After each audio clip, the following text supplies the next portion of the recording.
I'm just going to make a quick and simple video giving you some basics about container gardening. A lot of people want to get into gardening now, which I think is fantastic, but some people are worried because they don't have a ton of land. Well, the good news is you don't always need a garden in the ground or a farm to grow good vegetables.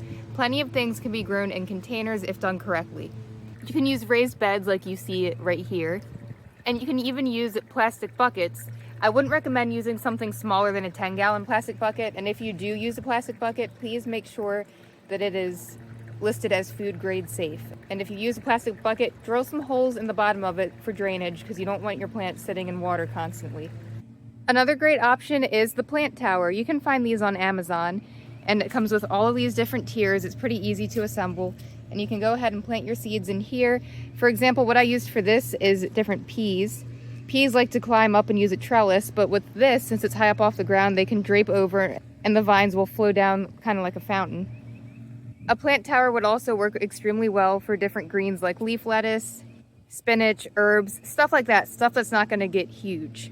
Plants that are going to need more space like eggplant and tomatoes and peppers, for example, you're going to want to use a larger system for them. Now technically you could put one pepper plant or one tomato plant or one eggplant in a single 10-gallon bucket, like we talked about earlier. However, they really thrive if they have more room to grow, especially the eggplant and the tomatoes I've found do better when they have more room. One thing that is very economical and easy to use is a grow bag. I love using the grow bags. You can get these at your local feed store in some cases. Most farm and garden stores will have these. If not, you can find them on Amazon like most things. And they're really nice because since it's fabric, it'll allow water to drain from it. And they also come with handles, so in some cases you can hang them, although I got the big bags, so with the soil in here, it would probably be a little bit too heavy to hang. In here I put a squash plant. I only put one because, you know, squash plants, it's a yellow squash, will get big and bushy, so I wanted to have room to grow. You don't want to crowd your plants or you run the risk of getting diseases and fungus and mildew a lot faster. This, I believe it's either a 20 or a 30-gallon grow bag.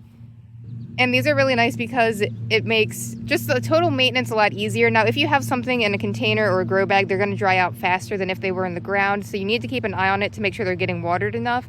But aside from that, they're pretty easy. It's not a lot of space, so it's easy to go ahead and weed it when you need to. And if you're growing potatoes, for example, they are so easy to harvest. If you grow potatoes in the ground, you really got to work to dig them up. And if you live in a really rocky area like I do, then it's just such a hassle digging up root crops. And if they hit the rocks and all, you know, like the hard clay soil, if you live in an area like that, your root vegetables may not grow as large or as pretty as they could be.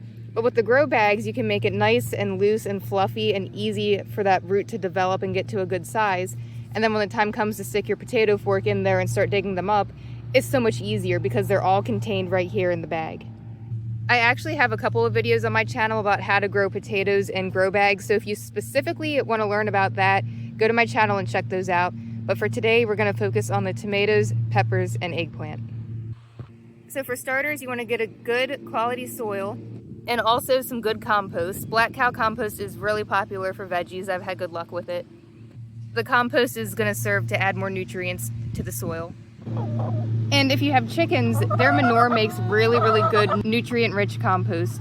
So it's not a bad idea to start a compost pile. If you have poultry, let it age, and then you can mix it into your soil when you're ready to plant, and it'll help feed your plants.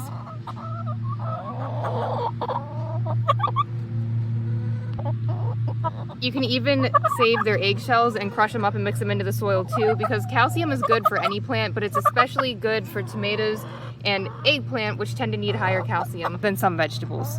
Their feathers are rich in nitrogen as well, so during molting season when their feathers are going all over the place, you could even toss that into your compost bin and use that as well to mix into the soil. So once your soil is prepared, it's time to add some more nutrients to the soil. I'm just going to use this one as a little example here. Let's zoom in.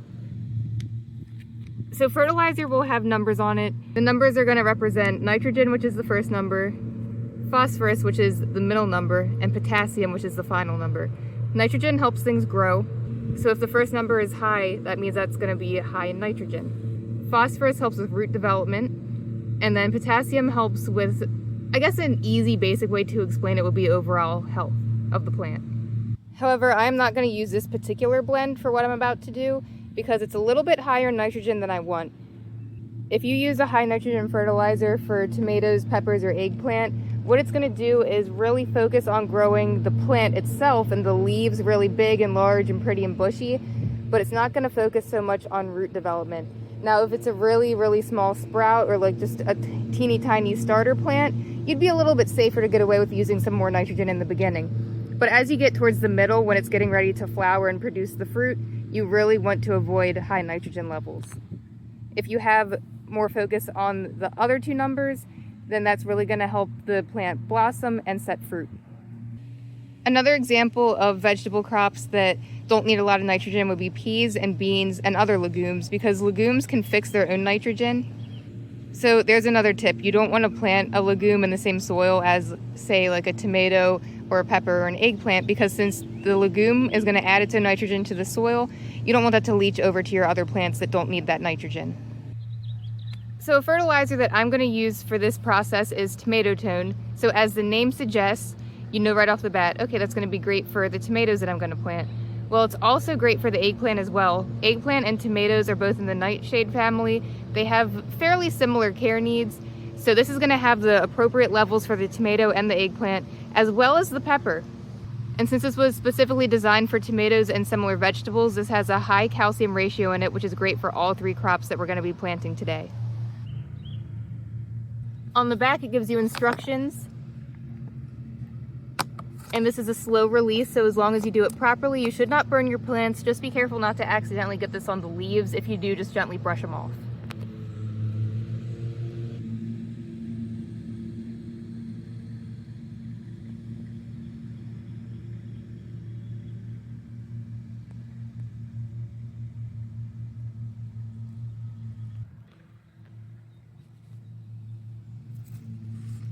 So here are some planting tips. Like I was talking about earlier, you don't want to crowd your plants, so make sure that you just put one plant per bag or bucket. And then a nice little tip, you see all the little hair-like things along the tomato stem. If that comes into contact with moist soil, it will actually grow more roots. So keep that in mind when you're planting it. I'm going to show you how I do it. I actually like to bury it a little bit taller than you would expect, because if you can get it to develop more roots, then your plant's going to be able to absorb more nutrients that are available to it, and then your plant will be healthier. A lot of people experience blossom end rot, and that is more common when they're grown in containers. And some people will be baffled because they'll be like, I fertilized it, I have compost in there, I have eggshells in there. Some people even say they dump milk on the plant and they're still getting blossom end rot. Well, one reason that could be more common in containers is because, as I mentioned earlier, containers dry out faster than if you had the plant directly in the ground. And even if all the nutrients are in that soil, if the soil's bone dry and your plant's unable to absorb it because there's not enough moisture, then of course it's going to get blossom end rot. You need to make sure that your plants are watered properly so that they can absorb the nutrients available in the soil. But with that being said, you don't want it soaking wet either. Just come out once or twice a day, put your finger in the soil. If it's dry, water it. If it's still pretty damp, wait till it dries out a little bit more. And another little tip is the little leaves coming out at the very bottom. You don't necessarily need those, so you can pluck that off. So that way, instead of the plant focusing more energy into the little bottom leaves that aren't really serving us a purpose, it can put more energy into the plant itself and focus on growing itself so that it can reach full height and develop and mature faster so it can start to set fruit. So let's get rid of these. These are not needed. Just really gently twist them off.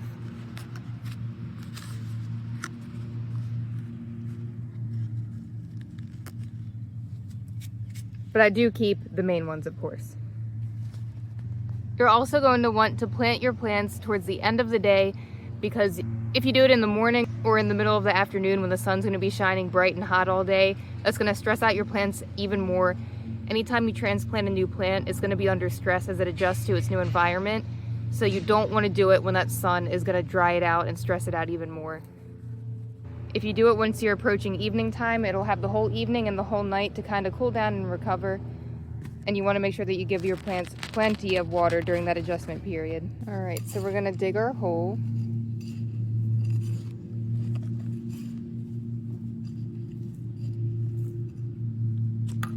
And we're going to start with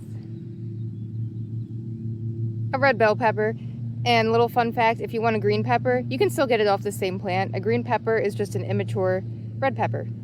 Pick it before it starts turning red if you prefer it to be green. And then I always like to just gently break up the roots at the bottom a little bit if it's been sitting in the pot too long, and if it's a little bit root bound because of that. And here's what the tomato tin looks like. So now I'm just going to add a little bit of that to the soil.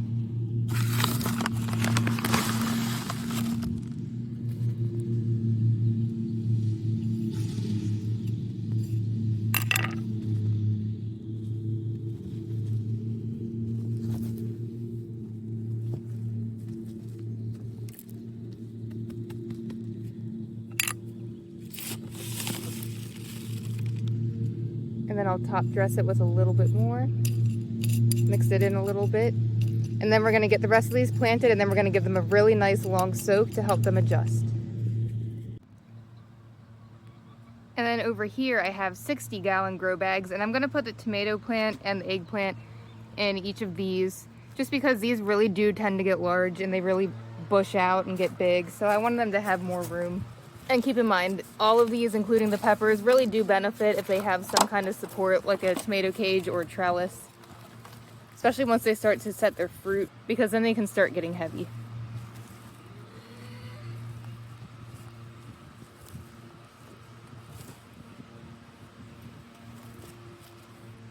There's the variety.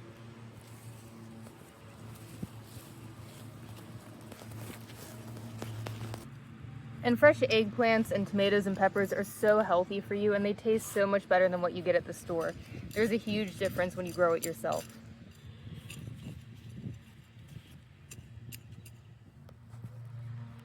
Alright, so we're going to bury the tomato plant nice and deep like we talked about earlier.